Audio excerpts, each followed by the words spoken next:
Assalamualaikum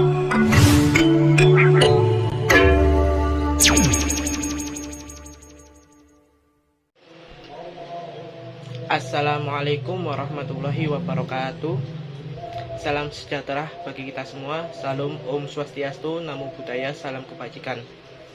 Yang terhormat kepada Ibu Ajeng selaku dosen pengampu mata kuliah metodologi ilmu politik.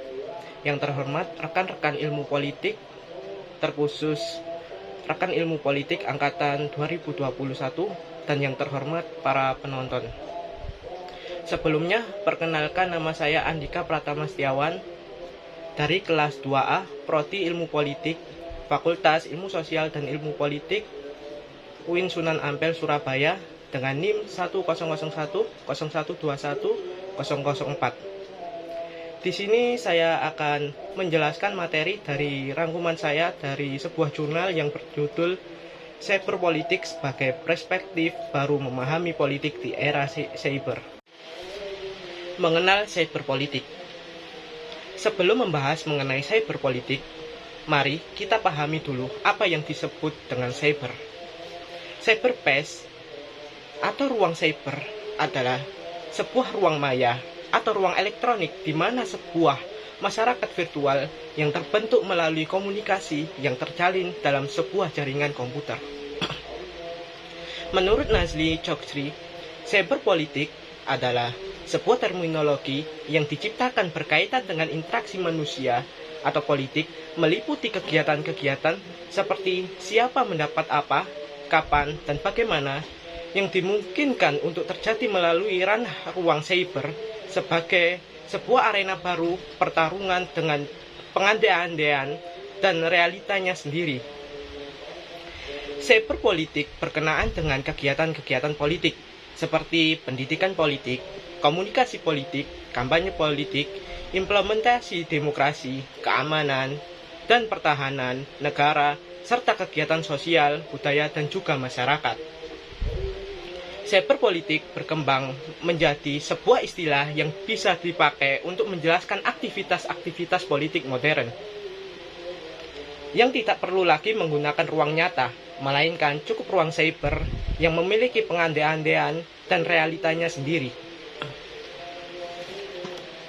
Cyberpolitik juga dapat dikatakan sebagai alat yang tepat untuk memberikan kesadaran politik dalam bentuk pendidikan politik cyber kepada generasi milenial.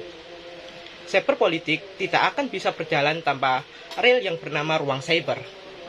Ruang cyber akan berjalan hampa tanpa dibumbui oleh konten-konten politik di dalamnya.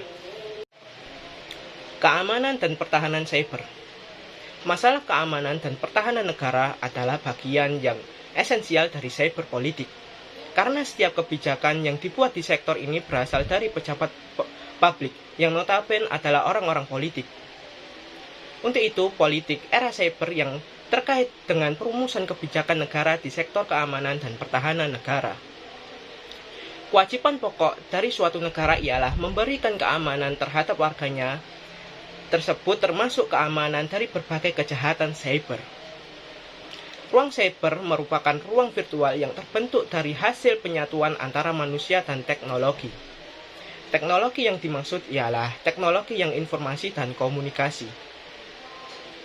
Keamanan cyber saat ini dilihat sebagai bagian dari kebijakan yang dibuat oleh sektor keamanan negara, yang tidak lagi menggunakan kekuatan bersenjata, namun cara-cara non-koersif lainnya.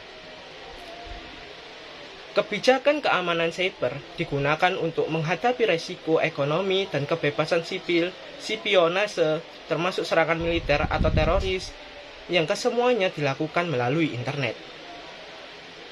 Pertahanan cyber sendiri adalah langkah-langkah proaktif untuk mendeteksi atau mendapatkan informasi terkait gangguan cyber, serangan cyber, atau operasi cyber yang akan datang. Pertahanan cyber meliputi tugas-tugas seperti melindungi, mendeteksi, merespon, dan memulihkan. Pertahanan cyber adalah sistem yang terintegrasi, terdiri dari implementasi semua tindakan terkait ICT, Information Communication Technology, keamanan informasi, CNO, Computer Network Operation, termasuk bantuan fisik dari angkatan bersenjata. Serangan cyber tanpa menghadirkan kekuatan militer secara fisik di negara lawan telah menjadi tren baru dalam perang modern. Karenanya, Indonesia harus segera mempersiapkan kekuatan cyber army atau prajurit cyber yang terdiri dari individu terampil serta ahli dalam cyber warfare. Hadirnya BSSN sebagai lembaga negara setingkat kementerian adalah jawaban dari pentingnya cyber politik dalam pengelolaan masalah keamanan dan pertahanan di Indonesia. Sekian dari penjelasan saya. Apabila ada salah kata dalam pengucapan, mohon dimaafkan. Wassalamualaikum warahmatullahi wabarakatuh.